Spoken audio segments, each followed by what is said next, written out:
What are you even doing here? You were uninvited yesterday. The words sliced through the wedding reception like broken glass, every head turning to witness my public humiliation. Smiled sweetly at my son's bride, the woman I'd spent $43,000 making happy. I'm leaving. But first meet my special guest, an old friend of yours. When Jessica saw who stood behind me, her face went white as her overpriced dress before she crumpled to the Italian marble floor. If you're watching this, subscribe and let me know where you're watching from. You're probably wondering how a 67-year-old grandmother ended up orchestrating the most spectacular wedding crash in Charleston's history. Well, let me tell you. It started 6 months ago when my son, Andrew, brought home the most beautiful liar I'd ever met. But I'm getting ahead of myself. My name is Margaret Thompson, though everyone calls me Maggie. And until last week, I thought I was planning the wedding of the century for my beloved only child.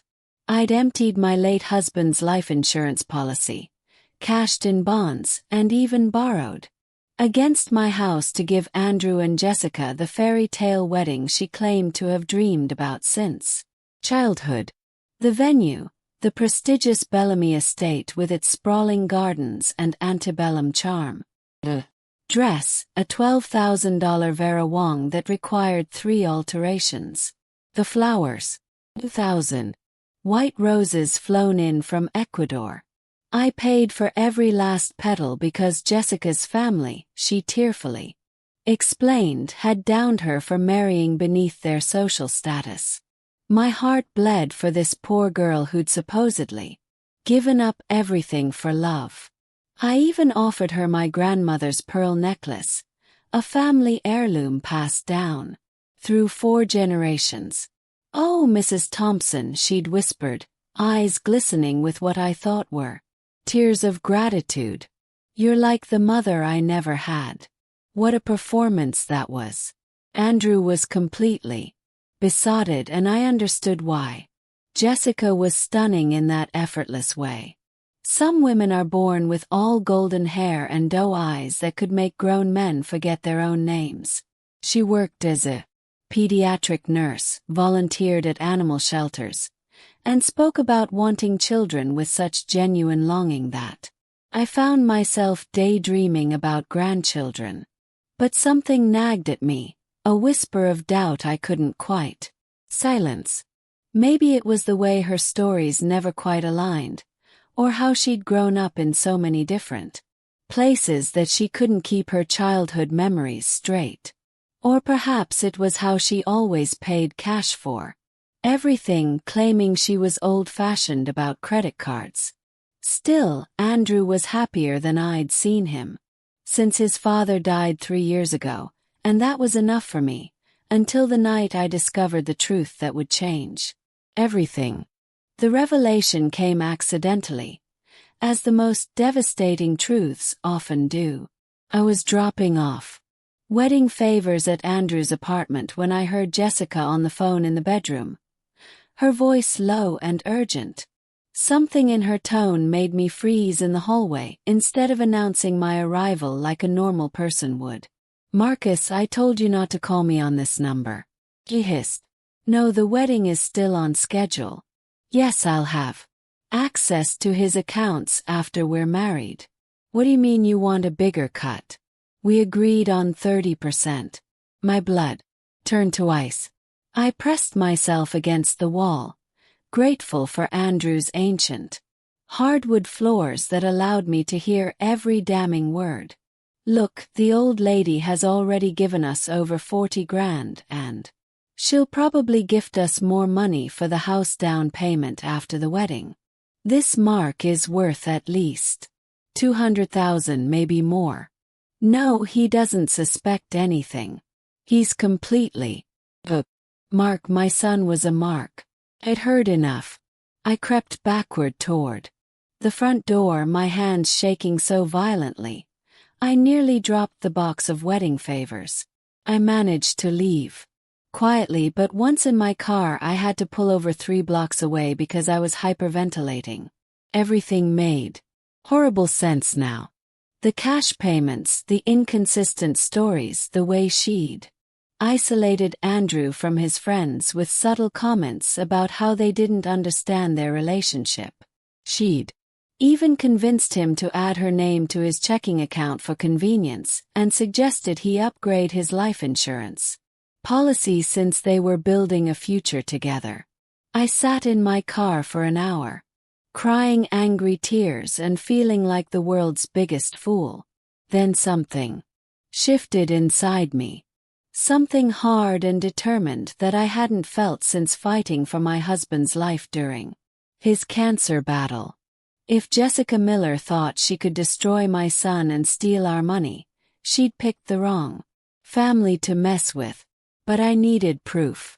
Real, undeniable evidence that would open Andrew's eyes and expose Jessica for what she really was. I drove straight home and did something I never thought I'd do in my lifetime. I Googled private investigators, Charleston, South Carolina. The next morning I met with Patricia Hayes at a small cafe downtown. Patricia was a former police detective who'd gone private after retiring, specializing in fraud cases. She was probably 10 years younger than me but had the kind of non-nonsense demeanor that immediately put me at ease. "Mrs. Thompson," she said after I'd explained the situation, "what you're describing sounds like a classic romance scam with a marriage twist. These people are professionals. They study their targets, learn what they want to hear, and become exactly that person." I slid a check across the table. "How long will it take?" Patricia smiled grimly. "For someone stupid enough to use her real voice on the phone. Not long at all." 2 weeks later, Patricia called with results that exceeded my worst fears. "Margaret, you're going to want to sit down for this," she said, her voice grim over the phone. "Jessica Miller doesn't exist. The woman your son is planning to marry is actually Sarah Collins, and she has quite a history." I was in my kitchen making tea when she called, and I had to grip the counter to keep from collapsing. "Tell me everything." Sarah Collins, 29 years old. Originally from Tampa. She's been arrested 3 times in the past 5 years for fraud, though she's only been convicted once. She works with partners, usually men who help her research targets and sometimes pose as family members to add credibility to her stories. My tea kettle was screaming, but I couldn't move to turn it off. The man on the phone, Marcus Rivera, her most frequent accomplice. They were romantically involved until about 2 years ago when she apparently scammed him out of $15,000 and disappeared. He's been trying to track her down ever since. Finally, I managed to turn off the burner, my hands moving on autopilot, while my mind reeled. "How did you find all this?" The miracle of facial recognition software and some old-fashioned detective work. Sarah's been using the Jessica Miller identity for 8 months, complete with fake social security number and employment history. The pediatric nursing job. She volunteers occasionally at a free clinic, just enough to make the story believable if anyone checks. I sank into my kitchen chair. "Patricia, I need you to find this Marcus Rivera." There was a pause. "Margaret, what are you thinking?" "I'm thinking that a man who's been hunting Sarah for 2 years might be very interested in attending her wedding." Patricia's voice carried a note of admiration. "You want to bring him to the ceremony?" "I want to give Jessica exactly what she deserves." My voice was steadier than I felt. "Can you find him?" "Already did. He's living in Atlanta now, working construction. I can have his contact information to you within the hour." After hanging up, I sat in my silent kitchen for a long time. Part of me wanted to march straight to Andrew and lay out everything Patricia had discovered.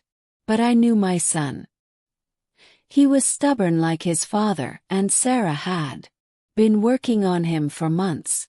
She'd probably convinced him that any criticism was just jealousy or an attempt to control his life. No, I needed something more dramatic, something that would expose her so completely that there would be no room for denial or manipulation. The wedding was in 10 days, and I was going to make sure it was unforgettable. That afternoon I called Marcus Rivera. Marcus Rivera speaking. His voice was cautious, professional. I'd caught him during his lunch break at a construction site in Atlanta. Mr. Rivera, my name is Margaret Thompson. I believe you know my son's fiancée, though you knew her as Sarah Collins, not Jessica Miller. Silence stretched so long I thought the call had dropped. Then where is she? She's about to marry my son in Charleston in 9 days. She's stolen over $40,000 from us already, and she's just getting started. Kept my voice steady, businesslike. I think we can help each other. Another pause. Lady, I don't know what kind of game you're playing, but she told her partner Marcus that the mark was worth at least $200,000. She's planning to access my son's bank accounts after the marriage, and probably disappear within 6 months. I let that sink in. Ring any bells? His intake of breath was sharp. You heard her talking to Marcus. That's me. We had a business arrangement until she screwed me over. Then you understand my position. Mrs. Thompson, what exactly are you proposing? I've been thinking about this for hours, turning the plan over in my mind like a puzzle piece, until it fit perfectly.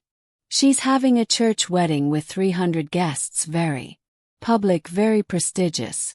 What if her past walked through those church doors right in the middle of her moment of triumph? You want me to crash the wedding? There was something like admiration in his voice.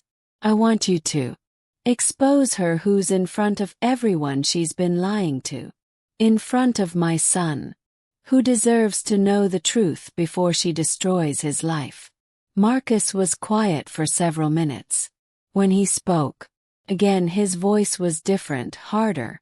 She took $15,000 from me and vanished in the middle of the night. Left me holding the bag on a hotel room bill and a rental car. I've been looking for her for 2 years. Then this is your chance. What's in it for you?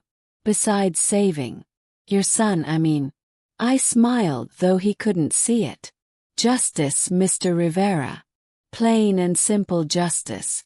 We talked for another 20 minutes, working out the details. Marcus would drive down the morning of the wedding and wait for my signal. I'd already been uninvited. Sarah, having convinced Andrew that his mother was trying to sabotage their happiness, but I had ways of getting into the Bellamy estate that didn't involve the front door. After we hung up, I realized I felt lighter than I had in weeks. The helpless fury was gone, replaced by something much more satisfying. Purpose. The next few days passed in a blur of preparation. Cancelled my hair appointment and my dress alteration. If I was going to be uninvited from my son's wedding, I certainly wasn't going to look my best for the occasion. Instead, I focused on other details, like making sure the wedding would have some very expensive complications. 3 days before the wedding, I made a series of phone calls that would have made a corporate raider proud. The first was to the Bellamy Estates event coordinator. Mrs. Sullivan, this is Margaret Thompson, mother of the groom for the Thompson-Miller wedding on Saturday. Oh, Mrs. Thompson, how lovely to hear from you. I hope you're excited for the big day. If only she knew. Actually, I'm calling because there's been a change in the payment arrangement. The bride's family has decided to cover the final balance. After all, I paused, letting my voice fill with a kind of grandmotherly pleasure that event coordinators lived for. It's so wonderful when families come together, don't you think? That's absolutely lovely. Should I expect a payment from them directly? Oh yes. They'll be handling everything from here on out. In fact, you should probably hold off on processing any payments from my account until you hear directly from the Miller family. I gave her the fake phone number Patricia had confirmed Sarah was using for wedding vendors. They're very particular about handling their own finances. The second call was to the florist, the third to the caterer, the fourth to the photographer. Each conversation was similar. The bride's family was taking over final payments, so pleased to be reconciling with their daughter, so excited to contribute to this special day. Of course, the Miller family didn't exist, and Sarah would have no idea that vendors were trying to reach her on a number she never answered. By Saturday morning, the Bellamy estate would be facing a very expensive problem with no immediate solution. But my masterpiece was the call I made to Andrew. Mom, he sounded tired, stressed. I really can't talk right now. Jessica's been upset about you not being at the rehearsal dinner.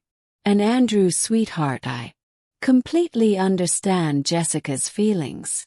My voice dripped with the kind of maternal understanding that had soothed his scraped knees and broken hearts for 42 years. In fact, I've been doing some thinking and I realize I may have been a bit overbearing about the wedding plans. Silence. Then really this is Jessica's day, and if she feels my presence would be stressful, then of course I should respect that. Paused for effect. I love you too much to do anything that might spoil your happiness. His voice cracked slightly. Are you sure? Jessica might change her mind if you talk to her. Darling, I don't think that's necessary. You know what? I'm going to take a little trip this weekend. Maybe drive up to Savannah, do some antiquing. Give you two some space to enjoy your special day without any family drama. The relief in his voice was painful to hear. That's really thoughtful of you, Mom. I just want you to be happy, sweetheart. That's all I've ever wanted. After hanging up, I sat staring at my phone for a long time. The conversation had been necessary, but it hurt in ways I hadn't expected. Andrew genuinely believed I was the problem, that my concerns about Jessica came from selfishness or jealousy rather than maternal instinct. Well, by Sunday morning he'd understand everything. Friday evening Sarah called me herself. I almost didn't answer, but curiosity won out. Mrs. Thompson, it's Jessica. Her voice was sugar-sweet with just a hint of vulnerability. I wanted to thank you for being so understanding about tomorrow. I know it might seem harsh, but not at all, dear. I completely understand. I matched her tone perfectly. A bride should feel completely comfortable on her wedding day. That's so gracious of you.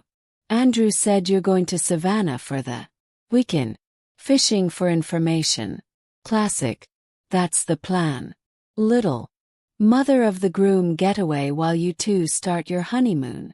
Well, I hope you have a wonderful time. And Mrs. Thompson, after Andrew and I get settled, maybe we could have lunch. I'd really like for us to be friends.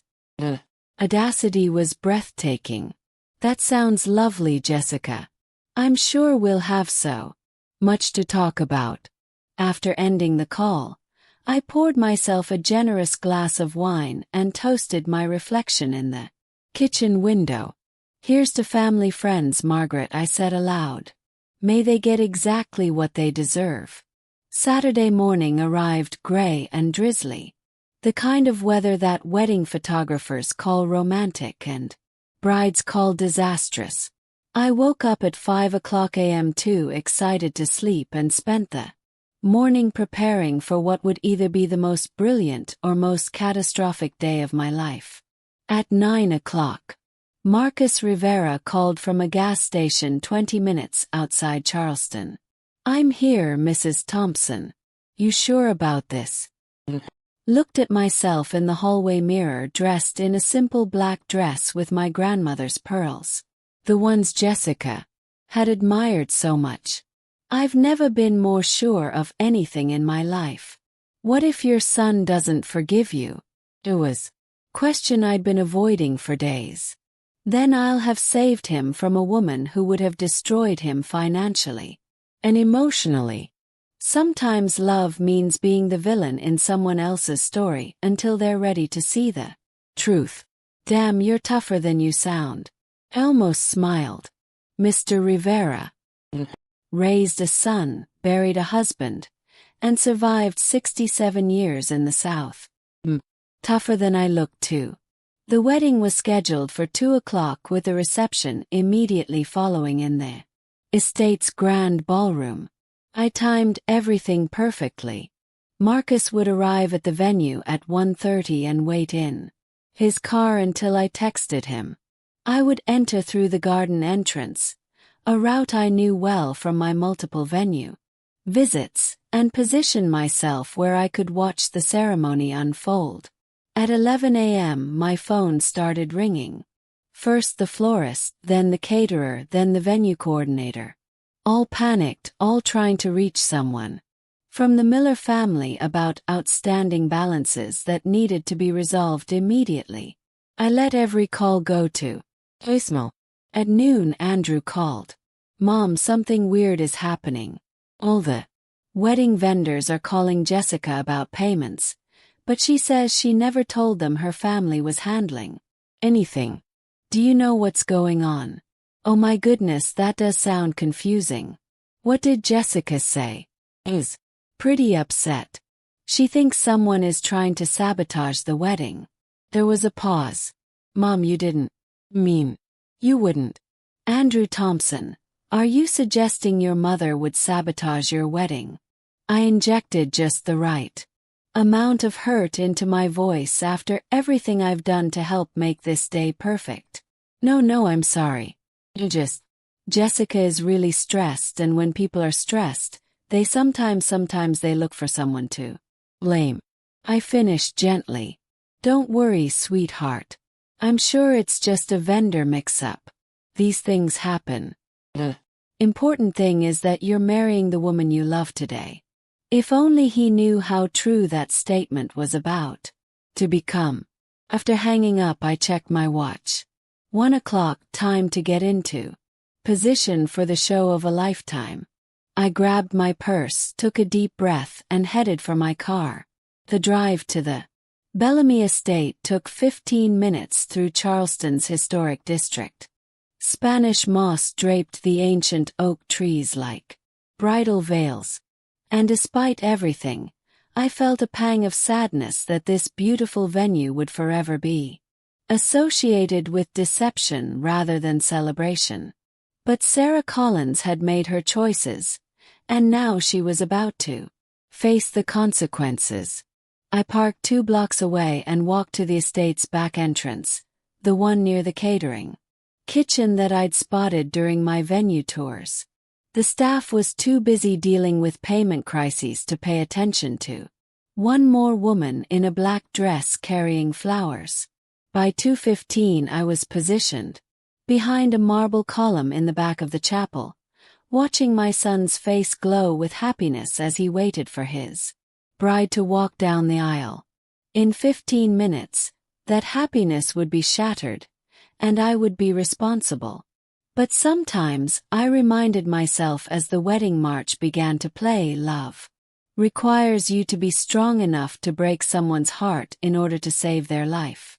The chapel doors opened and Sarah Collins, playing the role of Jessica Miller for the last time, began her walk down the aisle in her $12,000 dress and my grandmother's pearls.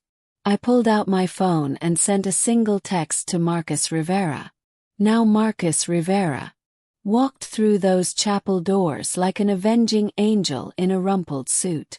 Every head turned as he strode down the aisle with the confidence of a man who'd been hunting his prey for 2 years. Sarah's bouquet of white roses hit the marble floor with a sound like breaking glass. "Sarah Collins," Marcus called out, his voice echoing through the stunned silence. "Did you really think you could hide forever?"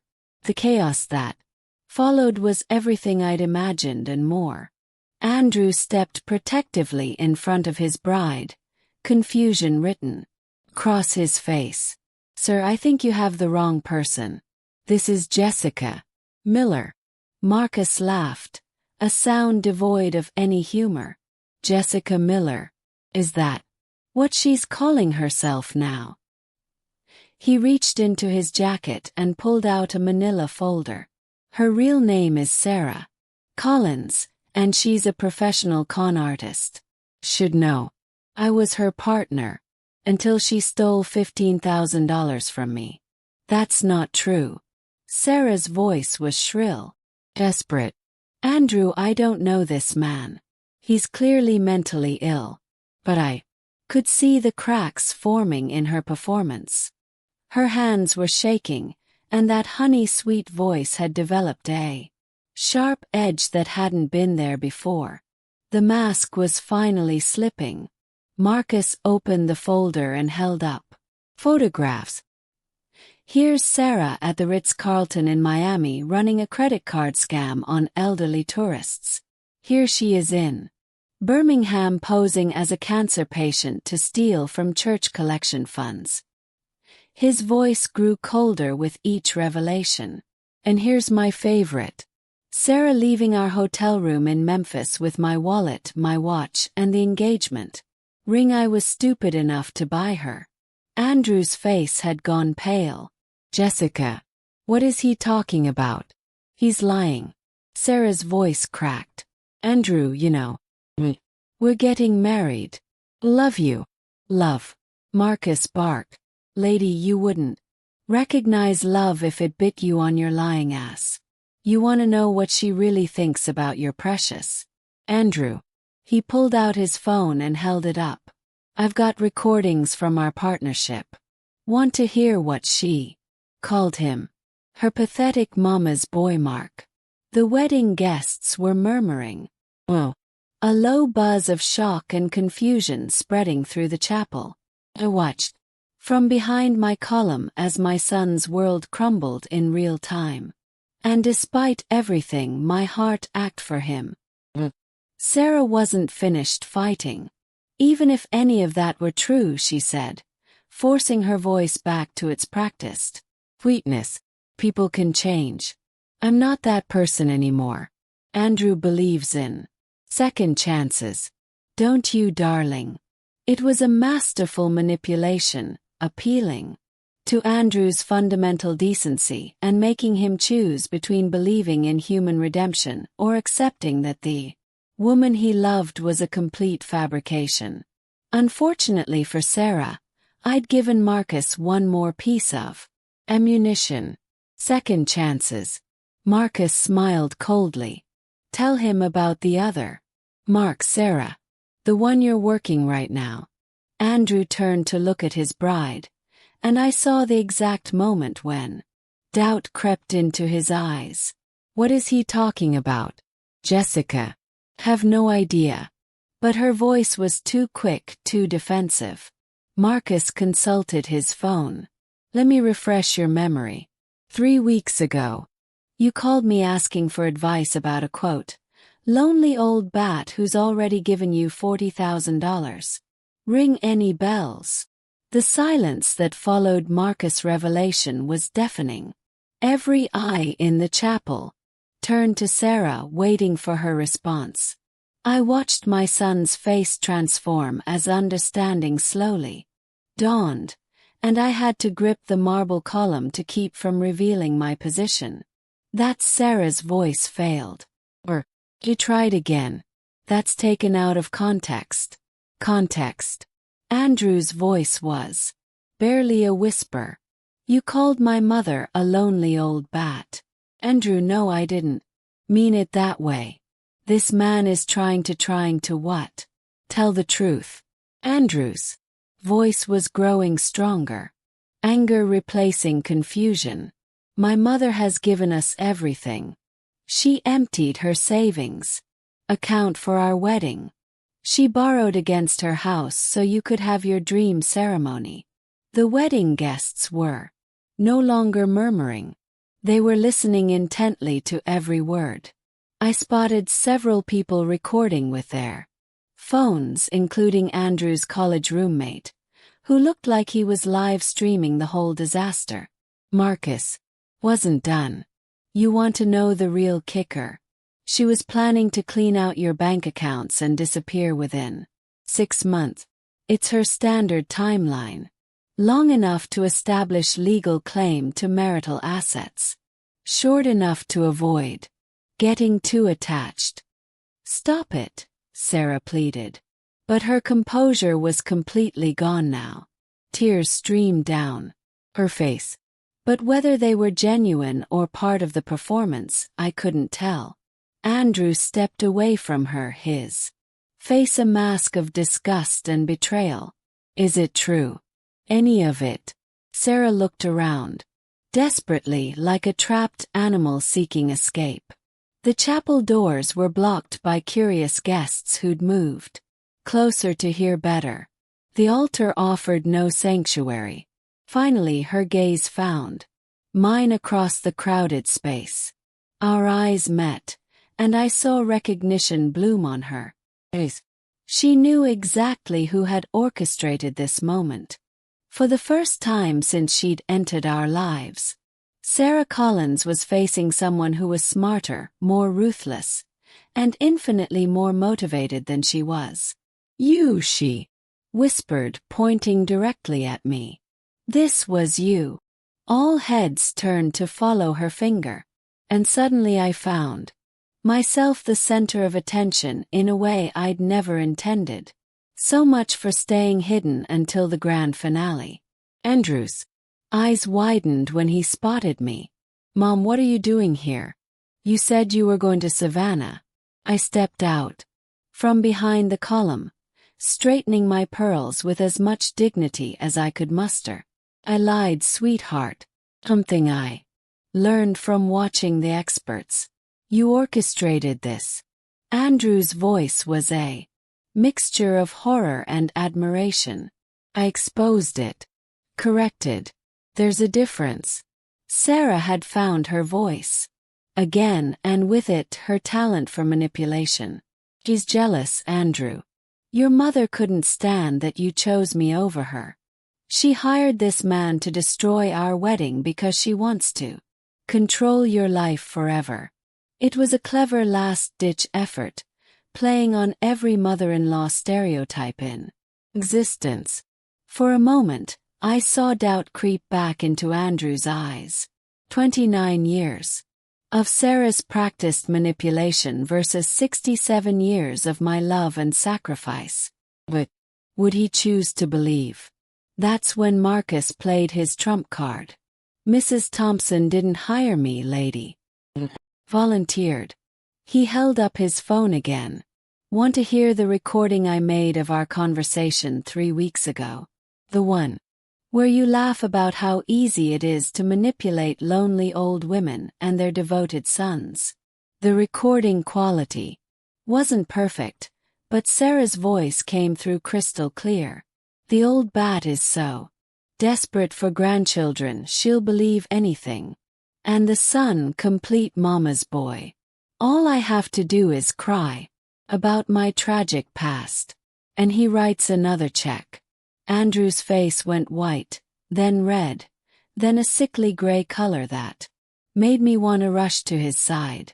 But this moment wasn't about protecting him anymore.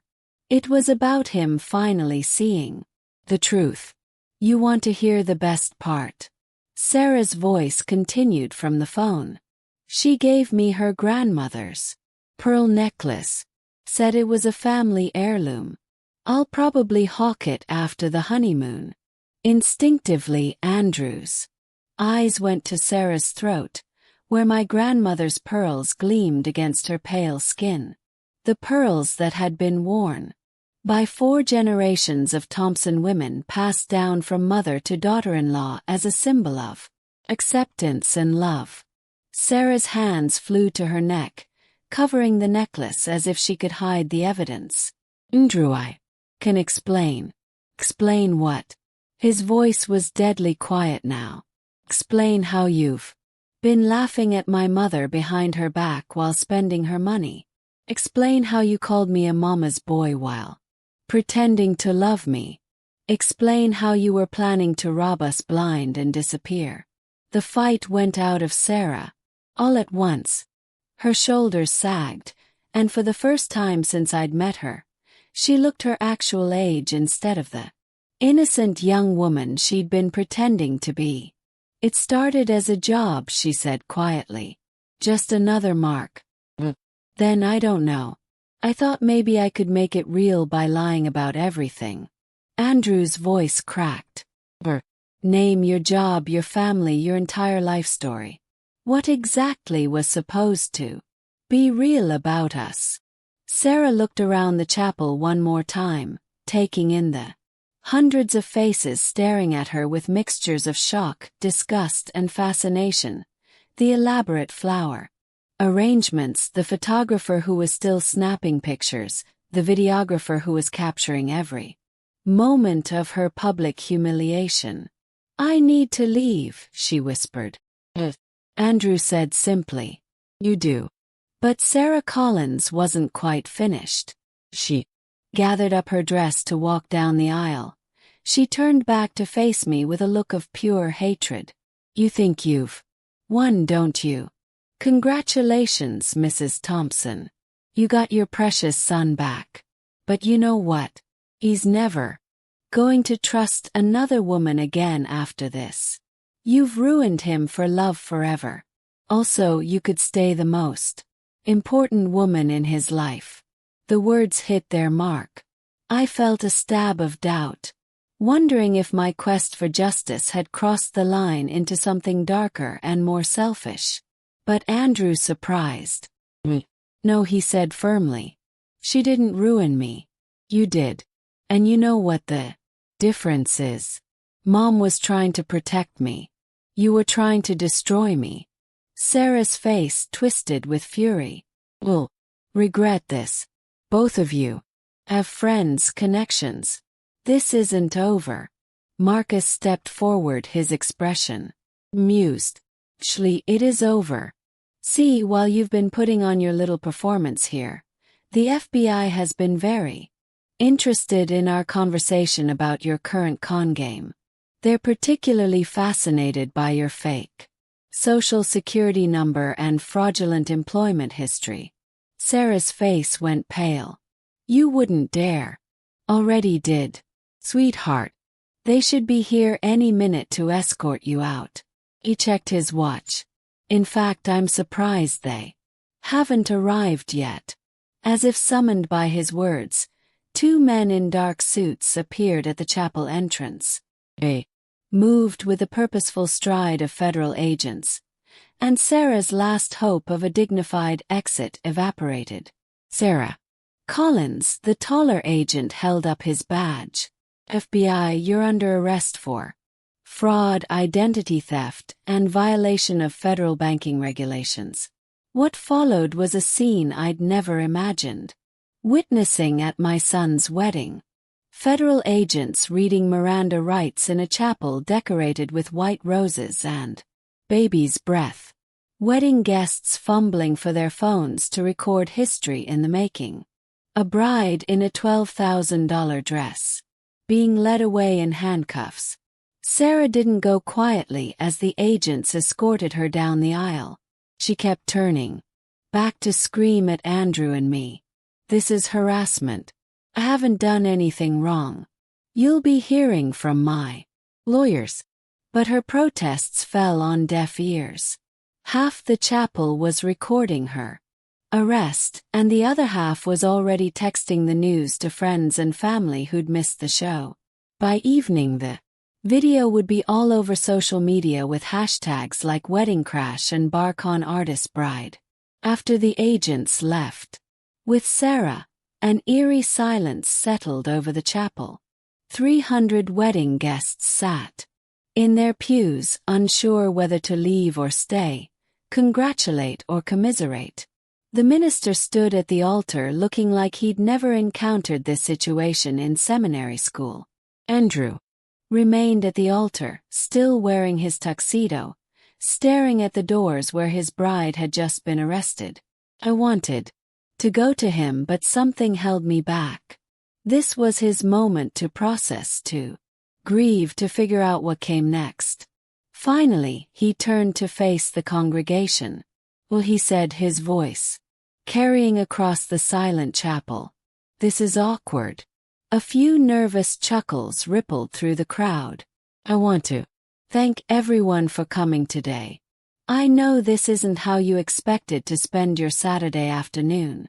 He paused, running a hand through his hair.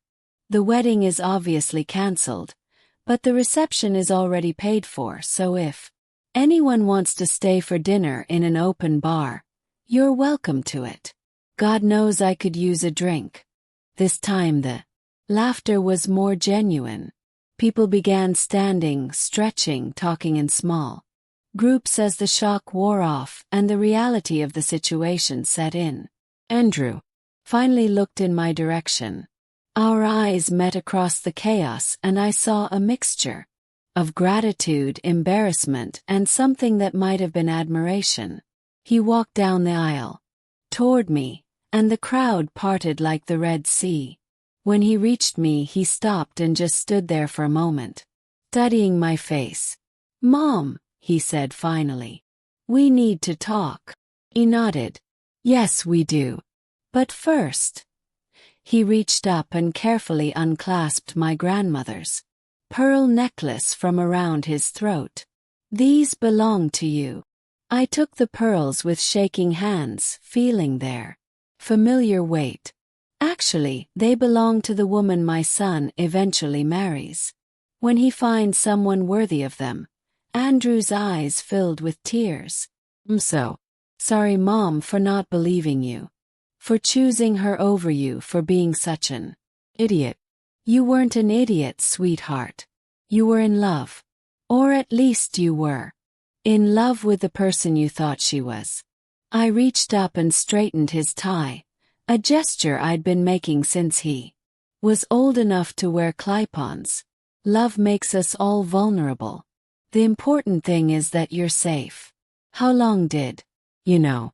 "I started suspecting something about a month ago. I had proof 2 weeks ago." I met his eyes. "I hired a private investigator. And Marcus. He volunteered for revenge duty when I called and told him where to find her." Smiled slightly. "Hell hath no fury like a con artist scorned, apparently." Andrew laughed despite everything. "You've been busy, haven't you?" "I've had a very educational few weeks." Took his arm. "Now what do you say we go face the music at your non-reception? People are going to have questions." As we walked down the aisle together, I caught snippets of conversation from the departing guests. Most of it was shock and amazement, but I also heard genuine concern for Andrew and grudging respect for what they were calling my detective work. Mrs. Henderson from next door grabbed my arm as we passed. "Margaret Thompson, you are one smart cookie. Never trusted that girl. Too pretty and too sweet. Real women have edges." Reception that wasn't a reception turned out to be the most honest party I'd ever attended. With the pretense of a wedding celebration stripped away, people relaxed in a way they never do at formal events. The bar opened early.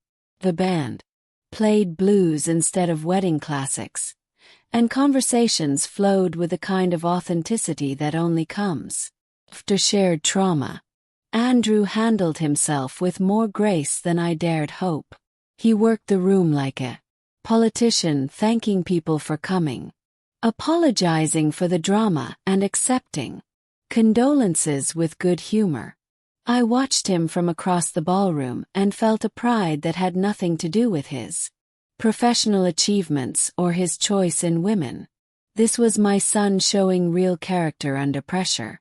Marcus Rivera found me by the dessert table where I was contemplating whether it was appropriate to eat wedding cake when there hadn't actually been a wedding.